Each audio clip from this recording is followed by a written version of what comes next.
خدا نے کائنات بنائی اور انسان نے کہانیاں۔ سامعین، میں ہوں سہیل محمد علی، آج ایک نئی کہانی کے ساتھ۔ آج کی کہانی ایک ملاقات کی کہانی ہے، ایک ایسی ملاقات جو پہلی اور آخری مرتبہ ہوئی۔ اس سے پہلے کہ میں آپ کو اس ملاقات کی رودات سناؤں، چند باتیں آپ کے گوش گزار کرنا چاہوں گا۔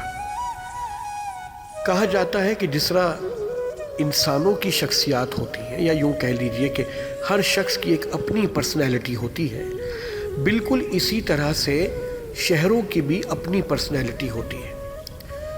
کچھ شہر اتنے پرکشش ہوتے ہیں کہ وہ آپ کو اپنی طرف کھینچتے ہیں، اور میرا ذاتی خیال یہ بھی ہے کہ کسی بھی شہر کا اتنا پرکشش ہونا اس وجہ سے ہوتا ہے کہ وہاں کے جو لوگ ہیں ان کے اندر ایسی خاص بات ہوتی ہے جس کی وجہ سے وہ شہر بھی آپ کے لیے پرکشش ہو جاتا ہے۔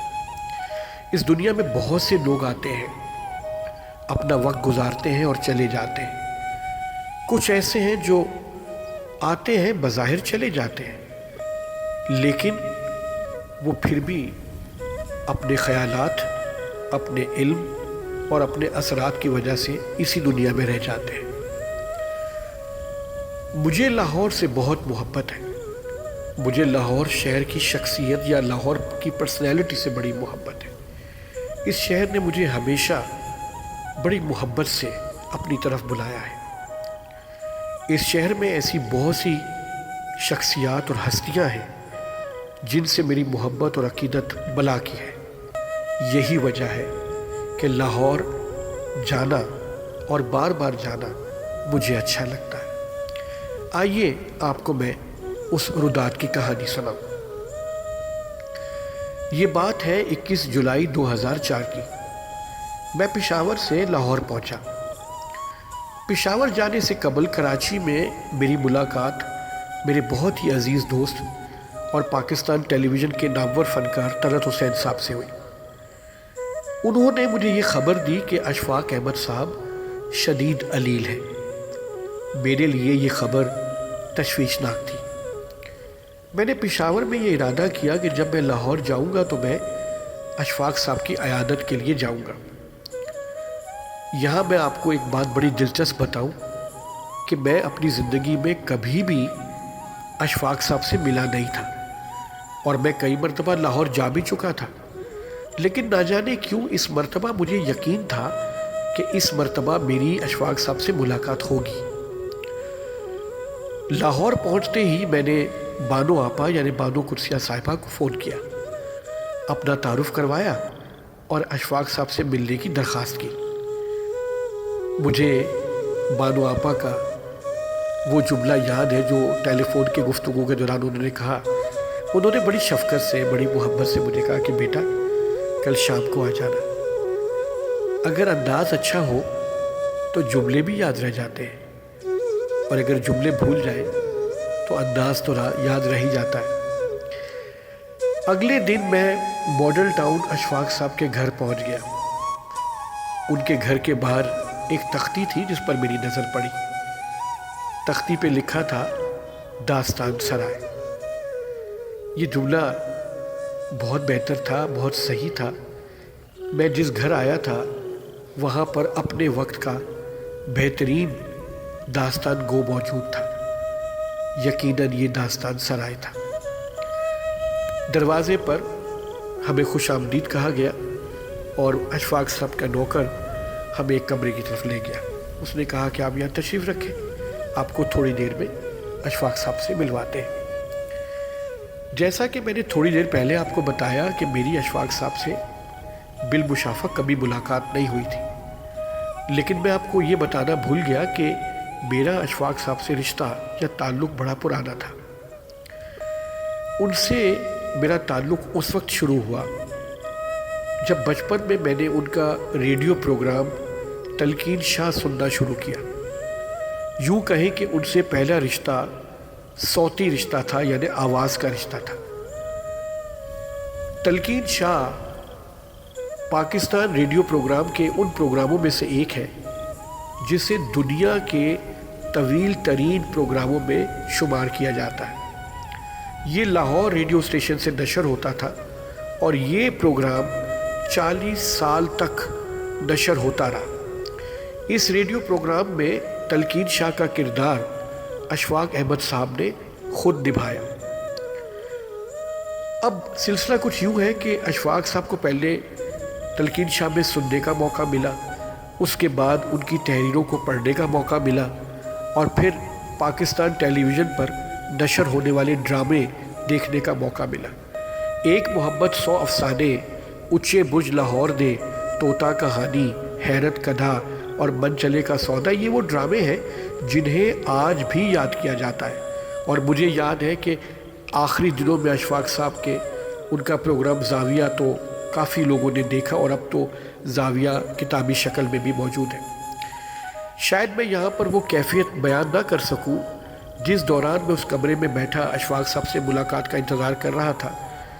میں سوچ رہا تھا کہ کس قسم کی شخصیت ہوگی اشفاق صاحب، کیونکہ اب تک انہیں سنا تھا، ان کو پڑھا تھا، ان کے ڈراموں کو دیکھا تھا، لیکن ذاتی حیثیت میں کبھی ان سے ملاقات نہیں ہوئی تھی۔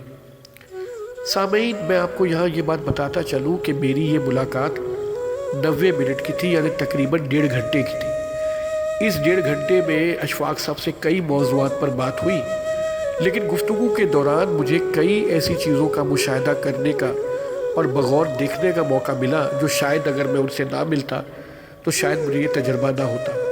آج کی یہ کہانی، آج کی یہ روداد اصل میں انہی 3 مشاہدات کا، جن پر میں نے غور کیا اور جن خوبیوں کو میں نے دیکھا، اس کا ذکر آپ تک پہنچانا تھا۔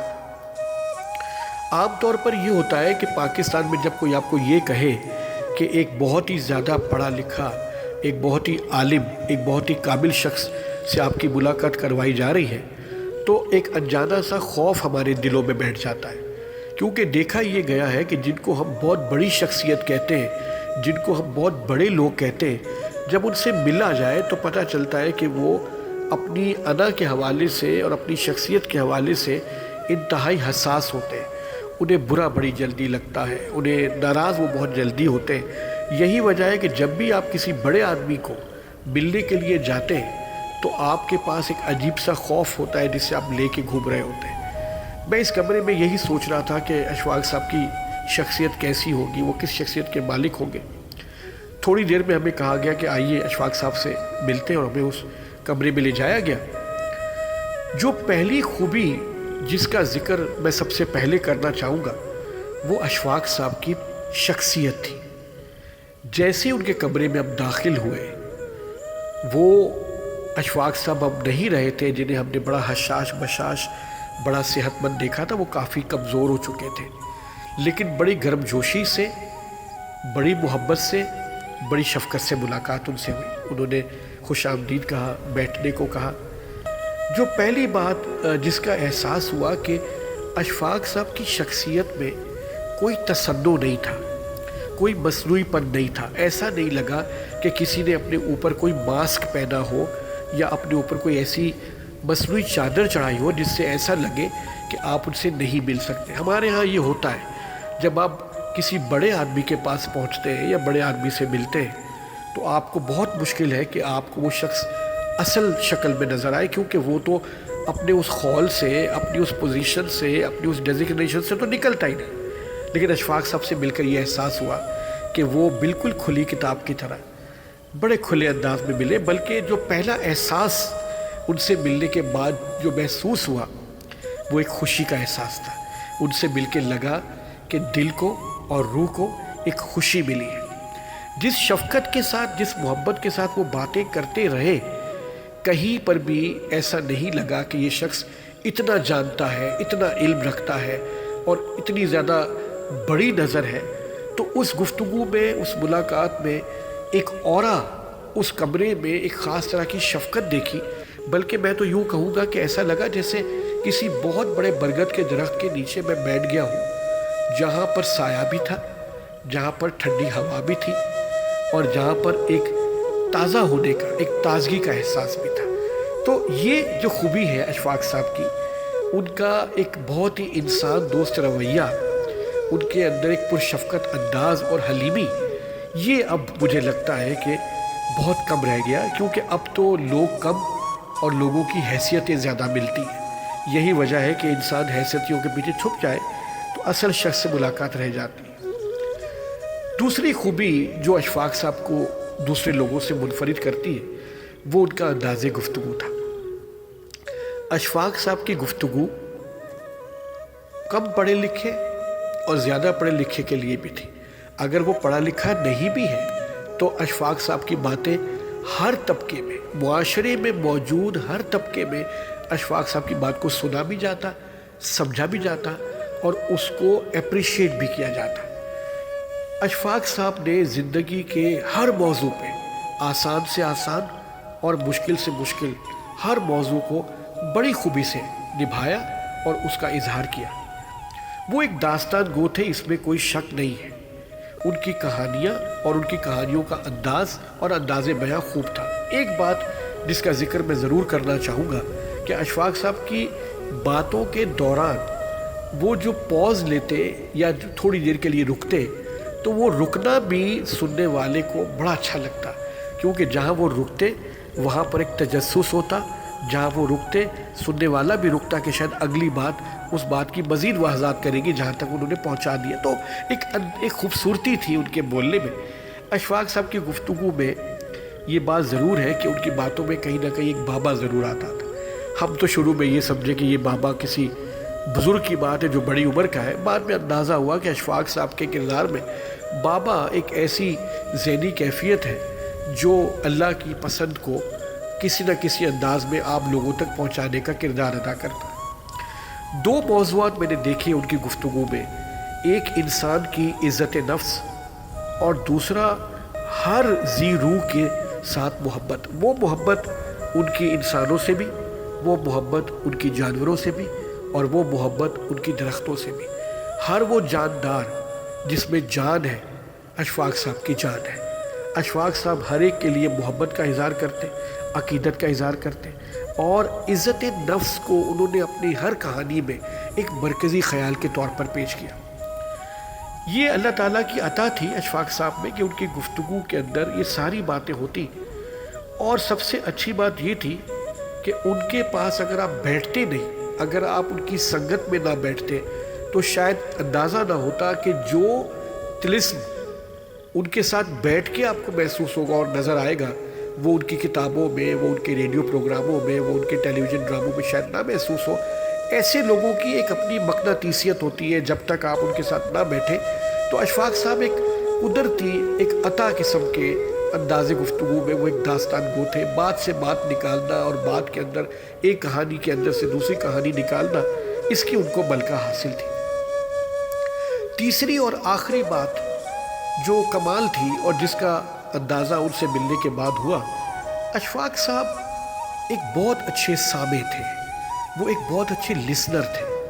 مجھے اس بات کا احساس ان کے سامنے ہوا کہ وہ اچھا بولتے ہی نہیں تھے، وہ سنتے بھی بڑے غور سے تھے، بہت توجہ سے سنتے تھے۔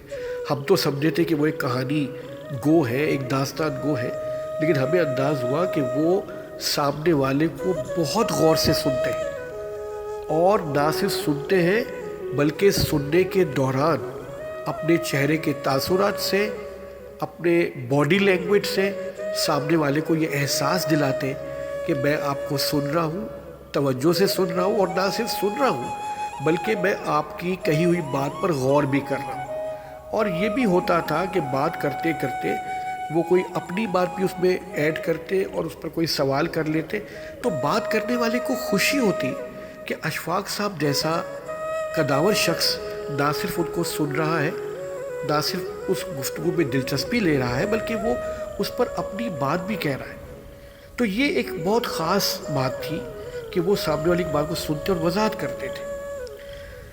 یہ ایک طرح سے عزت دینے والی بات تھی، اور اشفاق صاحب اکثر کہتے تھے کہ سننا بھی ایک نیکی ہے اور سننا بھی ایک شفا ہے۔ ہماری یہ گفتگو کا سلسلہ چلتا رہا اور یہاں تک موقع پہنچا کہ اذان مغرب آ پہنچی، اور مغرب کی اذان کا ہونا اس بات کا اشارہ تھا کہ محفل کے اختتام کا وقت ہوا چاہتا ہے۔ اس موقع پر سب اپنی نشستوں سے کھڑے ہوئے اور فردن فردن بابا جی سے مصافحہ کر کے اجازت چاہی۔ میں بھی ان کے پاس گیا، عقیدت سے ان کے ہاتھوں کو چوما اور اجازت چاہی۔ یہ میری اشفاق صاحب سے پہلی اور آخری ملاقات تھی۔ داستان سرائے سے داستان گو جا چکا ہے، لیکن اس کی داستانوں کی گونج اب بھی فضاؤں میں موجود ہے۔ وہ جا چکے پر اب بھی ہم میں موجود ہیں۔ اللہ آپ کو آسانیاں عطا فرمائے اور آسانیاں تقسیم کرنے کا شرف عطا فرمائے۔ اللہ حافظ۔